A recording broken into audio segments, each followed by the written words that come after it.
Bom, a gente vai falar um pouquinho aqui sobre, né, como foi informado, replicação de dados no ambiente SCADA e interface de conciliação físico-contábil, né, da Light. Meu nome é Felipe de Oliveira, né, eu sou técnico em manutenção de cadastro, trabalho no setor de cadastro da Light. Eu cuido basicamente de toda a base cartográfica GIS da Light e entregas regulatórias para o órgão regulador da ANEEL, né, BDGD, MCPSE. Meu nome é Eduardo Amorim, boa tarde a todos. Trabalho na TI da Light, mais especificamente na parte do GIS também, dando suporte a ferramentas de malware, principalmente a ferramentas de malware. Bom, vamos começar aí com a replicação de dados do ambiente SCADA, né?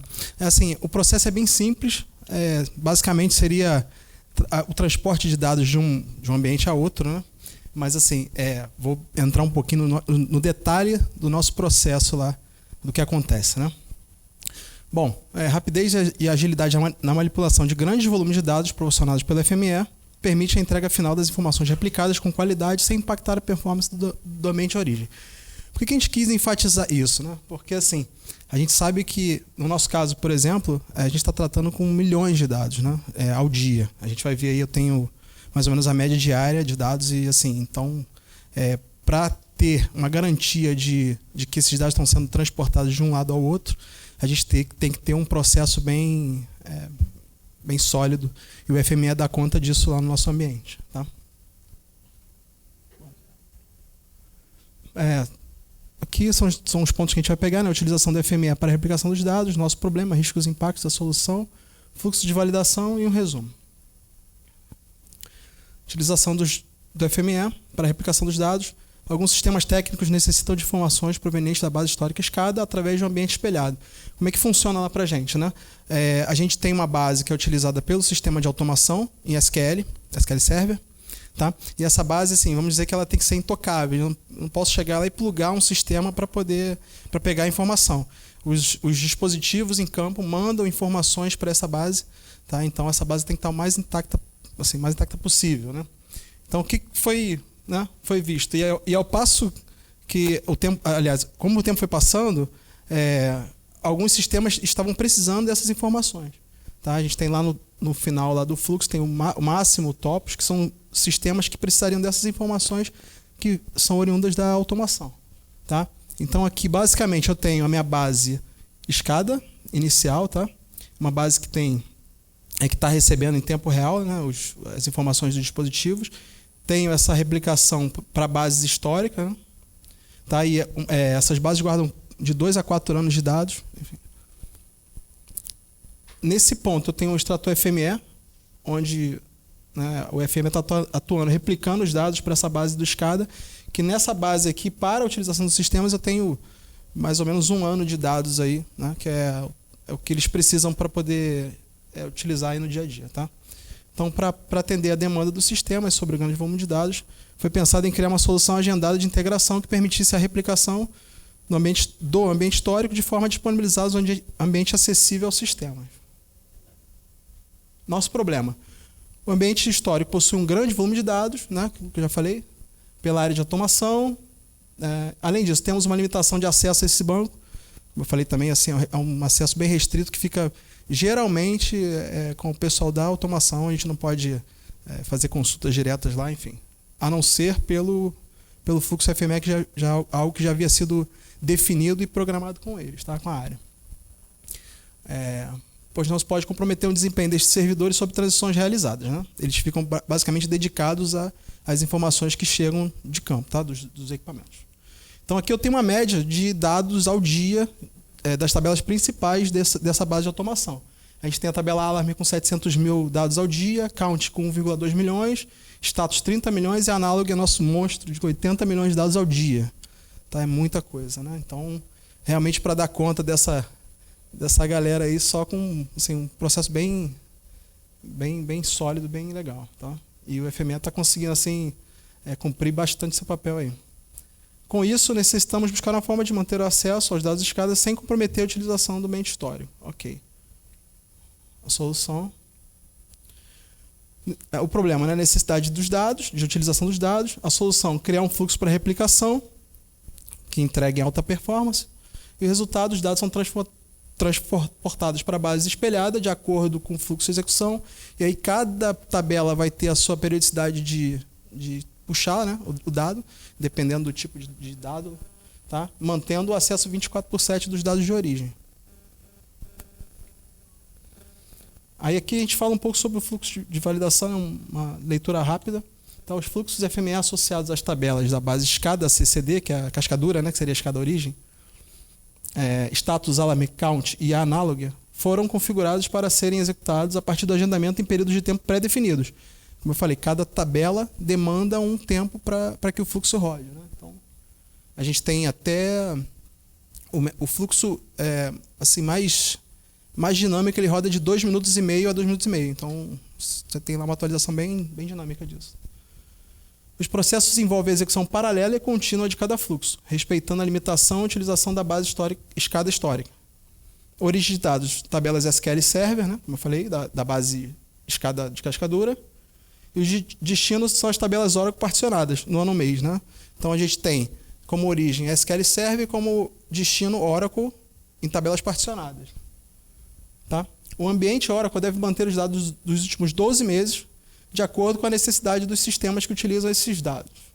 Além dos fluxos agendados, podemos executar fluxos FME sob demanda, informando através de um arquivo com delimitador, SSV, os parâmetros contendo intervalos de tempo não preenchidos pelos fluxos agendados. O que acontece? Eu posso esbarrar também com alguns problemas relacionados a questões de infra, backup, enfim. Então, pode ser que nesse momento o fluxo FME dê uma engasgada. Nesse momento, assim, aí como é que a gente trata com isso, né? No D+1, eu vou lá e pego o fluxo sob demanda, pego um arquivo CSV com aquele intervalo de tempo que o FME não cumpriu, mas não pelo FME, e sim por alguma questão externa, tá? Porque assim, como a gente já tem visto, tem acompanhado, né? No final tem até um acompanhamento, assim, mais ou menos um numeral diário, né? Uma média. Então a gente sabe que a gente segue ali uma média de valores ao dia, né? De quantidade. E se tem algum problema, pode ser por alguma questão, como eu falei, de infra, um período de backup desse ambiente, acontece, né? Então pode ser que o fluxo dê uma oscilada. Para isso, a gente, no dia seguinte, pega o mesmo fluxo, só que através de um arquivo CSV, enfim, um arquivo texto sob demanda, né? A gente pega aqueles intervalos que ele não cumpriu e manda executar o fluxo. Tá?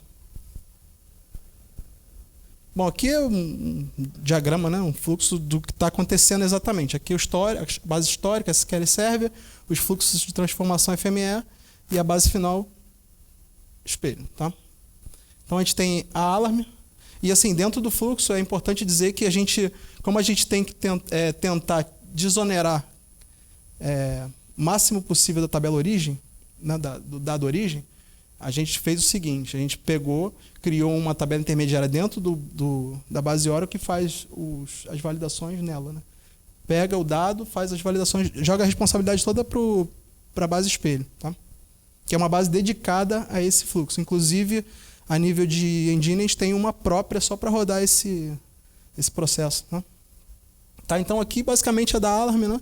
Aquela tabela que eu falei que tem 700 mil registros ao dia. Então a gente tem alguns testadores aqui dentro, tem uma questão de dados por prioridade, faz parte da montagem da tabela, então você tem prioridade aqui de alarmes do dispositivo. Então ele pega e faz um teste em cima dessas prioridades, tá? E joga lá para o alarme final. Fluxo do count, a tabela count ela tem um join entre dados dois tipos de dados, né? Você pega uma tabela de dispositivos, de dispositivos e uma tabela de dados, detalhes desses dispositivos, tá? Então isso está segmentado. O que a gente faz? A gente pega essa informação via join, joga para o filtro e replica lá na base espelho. Na tabela status, mesma coisa, 30 milhões de registros ao dia. Ela também tem um join interno aqui, tá? É um SQL Creator que joga, leva para lá, faz uns testes aqui na transformação e joga para o destino da base replicada. E a tabela análoga, que é a tabela de 80 milhões de registros, né? Ela é um pouco maior, vocês estão vendo aqui que tem bastante fluxo. Então aqui, pelo negócio, eu tenho alguns, como se fosse alguns UE aqui dentro. Né? Eu tenho filtros, de acordo com a regra de negócio. Tá? Então eu tenho filtros, jogada conectores lá, e tem uns testes, e joga para a base final, a base espelhada. Tá? Aí eu perguntei pro rapaz aqui um dia, né, ontem eu liguei pro rapaz, vem cá, mas por que tá dessa forma aqui? Que a resposta que eu recebi foi, porque essa tabela é um monstro, e realmente, tá? São 80 milhões mesmo, assim, não sobe nem desce, é isso o dia inteiro e é muita coisa, e aí foi uma forma de enxergar melhor a leitura desses dados, tá? Então, basicamente é isso, né? Nosso fluxo é simples, mas assim, é só para mostrar o poder do FME aqui, né? Na dinâmica de entrega, né? Assim, com agilidade, tá? Assim, em relação também a não falhar, né? no que é proposto, em relação à quantidade, né? Como a gente está vendo, é uma grande quantidade. E nesse caso, né, a gente tem as limitações da área, né? Que foram impostas pela área, que a gente não pode ficar utilizando muito pela origem, então a gente joga tudo para o final e trata no final. Tá? Sob demanda, que seria o fluxo sob demanda, como eu falei, né? Se falhar alguma coisa, eu pego, a partir de um CSV, pego os intervalos com os parâmetros delimitados, jogo no CSV e jogo no Workspace Runner, que é a execução daquele fluxo que já está definido lá. Tá? Mesma coisa. Aqui, acho que não dá para ver também, mas isso aqui seria a média diária, assim, o acompanhamento diário da média dos dados, né? Então, aquilo que eu já falei lá no início, aqui, se não me falha a memória, é count, então beira aí 1.200.000, enfim, status 30 milhões, né? Só assim, o acompanhamento para saber que está tudo certo, né? Eu fico com essa responsabilidade de no dia seguinte dar uma olhadinha lá e ver, ó, não, beleza, a count deu uma oscilada, vamos ver o que está acontecendo, tá? Inclusive, até deixar uma situação que aconteceu recentemente, né? O pessoal da automação está fazendo umas mudanças, enfim, vai ter uma mudança de base, né? E eles falaram para a gente, é só trocar o IP e vai funcionar tudo, beleza? Foi o que a gente fez, né? Trocou o IP e testou. Mas o que eu fiz, assim, como pré-validação? Peguei esse fluxo e joguei para um arquivo CSV, porque eu não tinha ainda uma base, assim, a base, esse IP que eles me informaram seria já o IP destino de produção, então eu não podia fazer um teste lá. Joguei para um CSV e vi o que ia acontecer. Peguei 2 campos que estavam sendo alterados. Eles falaram que inicialmente não ia se alterar nada e 2 campos foram alterados. Então, assim, rapidamente, aí a gente já conseguiu fazer o movimento de avisar as áreas que estavam envolvidas com aquele processo de que 2 campos estavam mudando. Isso aí impactou em alteração de pelo menos 3 sistemas. Então, assim, numa coisa bem simples, né, a gente conseguiu aí avaliar um grande impacto. Tá? De acordo com a planilha, podemos perceber que é mantida uma média de registros diários, né? Isto serve de parâmetro para algum questionamento, caso os dados venham a apresentar uma quantidade muito discrepante na média apresentada. Né? Foi o que aconteceu. Assim como, assim, por alguma falha na máquina, né, no servidor, assim, eu acompanho esse fluxo vai fazer quase 1 ano. Eu não vi nenhuma falha a nível de FME. Assim, eu vejo falhas externas, né, em relação ao servidor, problemas que podem acontecer. E, por exemplo, nesse teste que a gente fez, pegamos lá direto no log do FME, entendeu? Então, não estava escrevendo, não estava escrevendo por quê? Porque o campo tinha aumentado de tamanho. Então, é muito simples e fácil a análise. Né? Bom, resumo. Conforme comentado no início da apresentação, a forma dinâmica e eficaz de execução dos fluxos FME sobre grandes volumes de dados permite a carga dos dados em tempo positivamente considerável para a utilização dos demais sistemas. Além disso, a execução dinâmica dos reparos sob demanda, sem impactos aos fluxos agendados, colaboram para um ambiente replicado com bastante fidelidade ao ambiente de origem. Basicamente é isso, né? Um fluxo de extração bem simples, mas que se mantém muito funcional para a gente. Tá? Da parte do SCADA é isso. Felipe, contigo. Então, pessoal, agora a gente vai falar um pouquinho sobre a interface de vinculação, né, físico-contábil. O que é isso, né, basicamente? A gente tem 2 bases. A gente tem 2 bases na Light, né, que é a base SAP, que é onde fica basicamente toda a contabilidade de material instalado na rede, poste, transformador, rede, religador. E a gente tem a base física, que é onde eu trabalho, que é o Small World, que é a instalação fisicamente dos projetos que são aplicados em campo, né? E a gente precisa necessariamente fazer com que essas 2 bases conversem, para a gente ter, final do ano, uma entrega regulatória para a ANEEL, na BDGD, essa base 100% conciliada, né? Ou o máximo possível.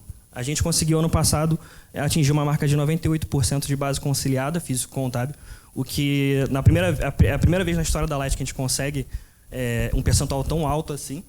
E basicamente foi usando, na última apresentação que eu fiz com a FME, foi basicamente um fluxo que eu construí para fazer a validação da BDGD, né? Que a gente não tinha um extrator da BDGD, então eu montei um extrator de BDGD com uma validação de BDGD e a partir disso a gente conseguiu entregar uma base assim excepcional.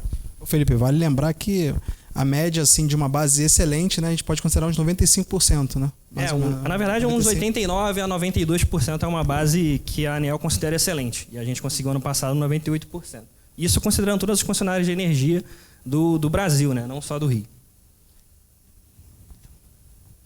E aqui é um pouquinho sobre o que é o nosso problema, né? O nosso problema é que a gente não conseguia fazer isso mensalmente, era sempre final do ano. Então, final do ano era sempre uma correria para poder descobrir o que não foi instalado no físico, que estava no contábil, ou vice-versa, que era comprado no contábil e a gente não tinha no físico.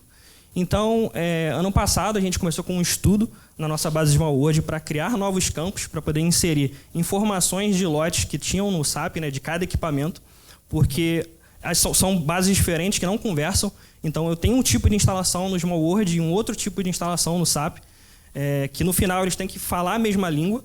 E a gente começou a criar dentro da nossa base de Smallworld, nos editores dos nossos equipamentos, a informação do lote que é cadastrado no SAP, né, no SAP. Para a gente justamente começar a seguir um caminho único, unificando as duas bases. A gente criou esses campos nos editores dos equipamentos na base de Smallworld e também criou uma tabela específica Oracle para a gente alimentar esses dados. Tendo essas duas bases, né, agora falando a mesma língua, a gente tinha que validar esses dados. Como era feito antigamente? A gente tem 5 regionais, né, espalhadas pelo Brasil, que é Centro-Sul, Vale do Paraíba, Baixada, Oeste e Leste. E a gente tinha aproximadamente 10 milhões de registros, né, dentro de 16 mil projetos por ano, que são feitos na Light, projetos de rede de média tensão e baixa tensão. E antigamente era feito extraindo dados da base de Smallworld, extraindo dados da base SAP, em planilhas em Excel, que não tem o mesmo dado, não tem a mesma linguagem, então a gente tinha que transformar de um lado para poder conversar do outro lado. E aí a gente tinha cerca de 12 analistas, né, de 10 a 12 analistas, para poder validar todos esses projetos num ano. E isso era impossível de ser feito. Então a gente tinha ali mais ou menos, a gente conseguia fazer uns 5% da quantidade de projetos que a gente tinha no ano. E chegava ao final do ano, a gente sempre tinha o problema de não estar conciliado. Ou chegar sempre a 80%, 70%, não conseguia fechar tudo. Qual que foi a solução, né? A gente pensou, estudou e planejou, e aí esse ano a gente conseguiu executar isso.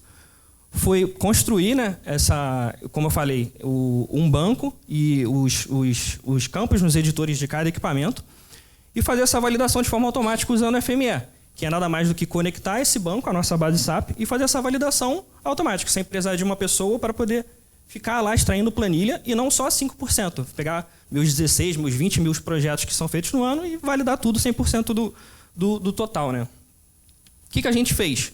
A gente fez isso daí. A gente criou um fluxo para poder pegar os campos que a gente criou novo no Smallworld, os campos que existem no SAP e basicamente fazer uma validação via FME, né? Para poder validar através do nome do projeto que é criado em campo, para ver se ele tinha sido aplicado efetivamente em campo e contábil, né? Se o cara às vezes não instalou 5 postes e me mandou para instalar 3 postes, eu sempre vou ter uma diferença de quantidade. Esse aqui é o fluxo, né, que a gente conecta na minha base Oracle e na minha base Oracle do Smallworld e a minha base SAP. Ele basicamente faz validações de tucagem, que é o tipo de unidade cadastrável, né, para me dizer via código, que a ANEEL me obriga a transformar na BDGD se ele é um poste, se ele é uma chave. E aí eu classifico ele por TUC, para poder ver se ele é um bem massivo, um bem de massa, se eu cadastro ele como um geral ou se eu cadastro ele como um bem individual, né, específicos transformadores. Então eu preciso saber a potência, o tipo, se ele é autoprotegido, se ele é convencional, e postes em geral, né? Postes é um bem massivo. Eu pego um grupo de postes de 11 metros, um grupo de postes de 12 metros e não cadastro isso individualmente. Esse aqui é uma parte lá daquele fluxo, né, anterior. Aqui a minha entrada de origem, eu faço uns testes de validação que eu falei TUC, né, por tipo de unidade de cadastro, classifico.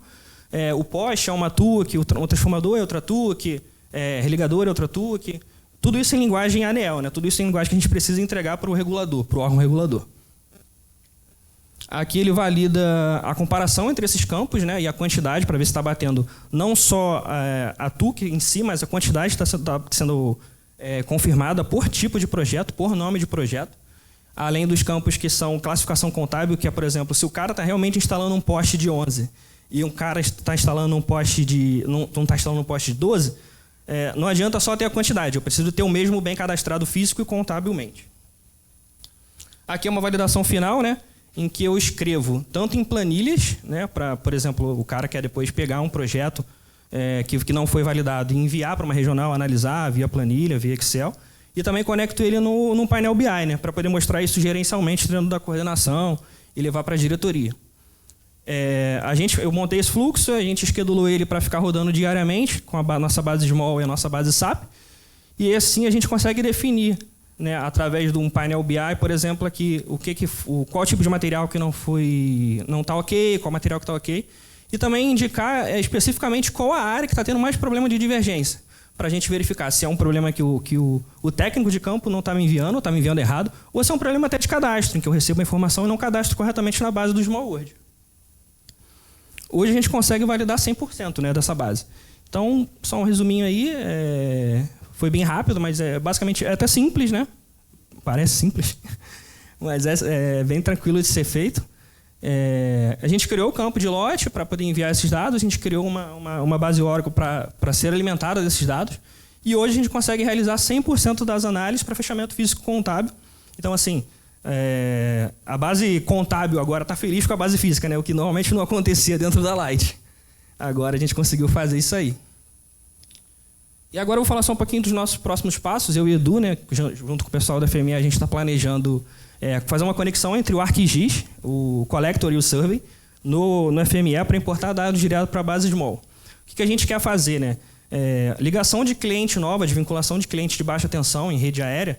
Normalmente hoje a gente recebe uma planilha quando a regional quer me mandar, com informações normalmente pegas de forma manual, né? Então o cara insere lá, por exemplo, o modelo de cabo, o comprimento do ramal que ele está instalando, o tipo de ramal que ele está instalando. E às vezes vem de qualquer jeito, né? Vem uma planilha que o cara preenche de qualquer forma. E aí a gente tem que receber essa informação, a gente recebe essa informação, teoricamente, tínhamos que receber essa informação toda semana, e às vezes nem sempre acontece. E a gente tem que ter uma equipe específica só para ficar cadastrando e desenhando esses ramais na base de Small World. O que a gente quer fazer, né? Conectar justamente o ArcGIS, que é para o cara ir a campo com o aplicativo da ArcGIS, coletar essa informação, fazer o desenho, indicar o modelo de cabo e ramal, e usar o FME para conectar isso direto na nossa base de Small World, esse desenho ser feito direto na base. E aí eu já tenho o projeto aplicado, eu elimino esse intermediário, esse meio de campo, e passo a ter uma equipe de cadastro só validando basicamente a qualidade da minha rede, qualidade da minha base. E aí eu paro de ter esse problema, né? De ter que receber a informação, de receber quando me mandam, e passo a obrigar especificamente a regional, os técnicos de campo, a cadastrarem a minha base. E eu basicamente fico só saneando, só limpando e apontando o problema. O próprio formulário do ArcGIS também indica forma de preenchimento. Então, assim, a ideia é a redução de erros, né? E amarrar cada vez mais a forma de cadastro. Validações, exatamente. Porque hoje está bem centralizado isso, né? Então, essa é a nossa ideia. E, assim, eu acabei não colocando aqui, mas sobre o SCADA, assim, a gente também tem um passo aí de fazer uma retroalimentação no fluxo de forma com que ele mesmo pegue os intervalos que não foram preenchidos para poder executar o fluxo, né? Basicamente é isso. Isso aí. É isso, pessoal. Obrigado. Agradecer a todo mundo aí.